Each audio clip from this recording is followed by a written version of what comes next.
Jio number 9 ఉండగానే ఇంకొక జియో 46 తీసుకొచ్చి బీసీలను నట్టేట రాజకీయంగా సమాధి చేశారు. ఎందుకంటే 42% రిజర్వేషన్లు కల్పించిన తర్వాతనే స్థానిక సంస్థల ఎలక్షన్ నిర్వహిస్తామని చెప్పిన రాష్ట్ర ప్రభుత్వం జియో నెంబర్ 46 తీసుకొచ్చి ఇక్కడ మొత్తం రాజకీయంగా కేవలం సర్పంచ్లు ఎంపీటీసీలు అవుతామంటే కూడా ఓర్వరా. ఎందుకంటే ఒక పక్కన మీరు కులగన లెక్కలు బయట పెట్టరు, కేంద్రం మీద ఒత్తిడి పెంచరు. రాబోయే పార్లమెంట్ సమావేశాలు ఉన్నాయి.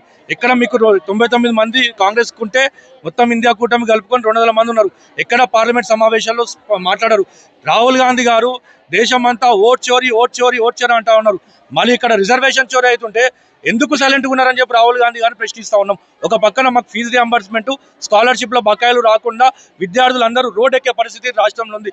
రాష్ట్ర ముఖ్యమంత్రి గారు మొన్న అందరూ క్యాబినెట్స్ అందరూ కలిసి ఏమంటారు, డ్రోన్ షో చేస్తాం, Guinness book of world record ఎక్కే విధంగా డ్రోన్ షో చేస్తామంటారు. మాకు డ్రోన్ షోలు వద్దు. మాకు మౌలిక ప్రభుత్వ పాఠశాలలో కళాశాలల్లో టాయిలెట్లు ఏర్పాటు చేయండి. మాకు డ్రోన్ షోలు వద్దు. మాకు ప్రభుత్వ పాఠశాలల్లో కళాశాలల్లో డిజిటల్ క్లాసులు ఏర్పాటు చేయండి. డిజిటల్ క్లాస్ ఏర్పాటు చేయడం వల్ల మీరు Guinness book of world record లెక్కండి తప్ప ఈ డ్రోన్ షోల వల్ల Guinness book of world record మాకెందుకు? ఈరోజు ఎగ్జామ్స్ పీరియడ్ కాలేజ్ యాజమాన్యాలు తేల్చి చెప్తా ఉన్నారు, మాకు స్కాలర్షిప్లు రావట్లేదు, బకాయిలు రావట్లేదు. ఇప్పుడు మీరు డబ్బులు కడితేనే, ఫీజులు చెల్లిస్తేనే గ్రేస్ మార్కులు వేస్తామంటా ఉన్నారు. విద్యార్థులు అవమానంతో కాలేజ్కి రావడం లేదు.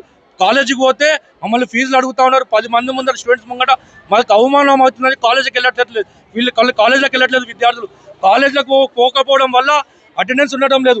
అటెండెన్స్ లేకపోవడం వల్ల ఎగ్జామ్ ఫీజు తీసుకోవడం లేదు. తద్వారా విద్యార్థులందరూ నష్టపోతా ఉన్నారు. రేసింగ్ తెలంగాణ అంటారు కదా. రేసింగ్ తెలంగాణ ఒక విద్యార్థి చదువుకుంటే రేసింగ్ తెలంగాణ అవుతుందా?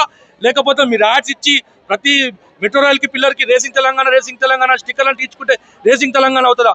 ప్రతి విద్యార్థి చదువుకోవాలి, విదేశీ విద్య ఏర్పాటు చేయాలి, గురుకులాలు ఏర్పాటు చేయాలి.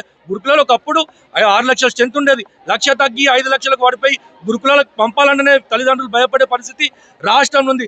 రాష్ట్ర ముఖ్యమంత్రి గారి దగ్గర విద్యాశాఖ ఉంది కాబట్టి రాష్ట్ర ముఖ్యమంత్రి గారికి హెచ్చరిస్తూ ఉన్నాం.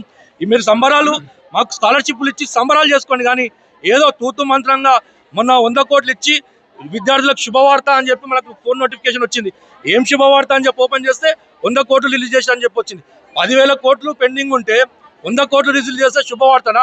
ఎవరికో 10,000 రూపాయలు ఇచ్చేదంటే 100 రూపాయలు ఇచ్చి పండగ చేసుకో అన్నట్టు 100 కోట్లు రిలీజ్ ఇచ్చి శుభవార్త అన్నట్టు ఎక్కడ లెక్క? మీరు కాంట్రాక్టులు నిధులు ఆపండి, తక్షణమే పెండింగ్లో ఫీజుల బకాయిలు చెల్లించండి. లేకపోతే శ్రీనగర్ నేతృత్వంలో మీరు సంబరాలు చేసుకుంటారు కదా, మీ సంబరాలని వ్యతిరేకించుకుంటూ 9 రోజులు 9 కార్యక్రమాలు చేస్తామని చెప్పి హెచ్చరిస్తాం.